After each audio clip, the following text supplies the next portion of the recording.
Shalom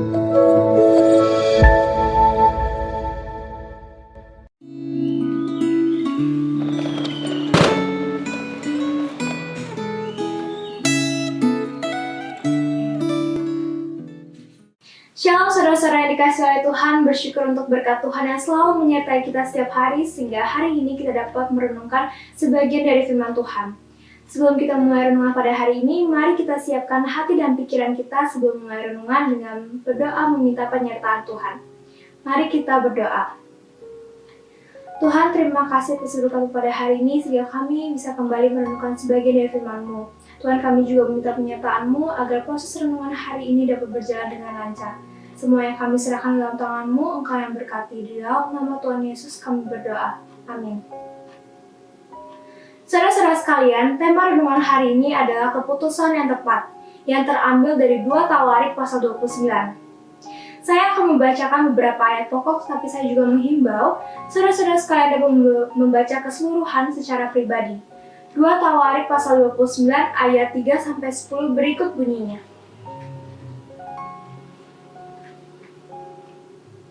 Hizkia menguduskan kembali rumah Tuhan. Pada tahun pertama pemerintahannya, dalam bulan yang pertama, ia membuka pintu-pintu rumah Tuhan dan memperbaikinya. Ia mendatangkan para imam dan orang-orang Lewi dan mengumpulkan mereka di halaman sebelah timur. Katanya kepada mereka, "Dengarlah hai orang-orang Lewi, sekarang kuduskanlah dirimu dan kuduskanlah rumah Tuhan Allah nenek moyangmu.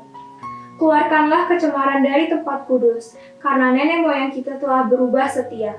Mereka melakukan apa yang jahat di mata Tuhan Allah kita, telah meninggalkannya, mereka telah memalingkan muka dari kediaman Tuhan dan membelakanginya. Bahkan mereka menutup pintu-pintu balai rumah Tuhan dan membadamkan segala pelita. Mereka tidak membakar korban ukupan dan tidak mempersembahkan korban bakaran bagi Allah orang Israel di tempat kudus. Sehingga murka Tuhan menimpa Yehuda dan Yerusalem. Ia membuat mereka menjadi kengerian, kedahsyatan dan sasaran suitan seperti yang kamu lihat dengan matamu sendiri. Karena hal itulah nenek moyang kita tewas oleh pedang dan anak-anak lelaki dan anak-anak perempuan kita beserta istri-istri kita menjadi tawanan. Sekarang aku bermaksud mengikat perjanjian dengan Tuhan Allah Israel supaya murkanya yang menyala-nyala itu undur daripada kita." Dari pembacaan firman Tuhan hari ini kita melihat Hizkia menjadi raja di kerajaan Yehuda pada saat kerajaan utara mendekati masa keruntuhannya. 3 tahun setelah ia memerintah, kota Asyur pun dikepung oleh tentara Asyur. Dan 3 tahun kemudian, kota Samaria dan kerajaan utara pun berhasil ditaklukkan oleh kerajaan Asyur. Penaklukan ini menjadi akhir dari riwayat sebuah bangsa yang menolak Allah dan menyembah ilah-ilah lain. Dari peristiwa penaklukan ini juga menjadi pembelajaran yang sangat berharga bagi Raja Hizkia yang saat itu baru naik tahta.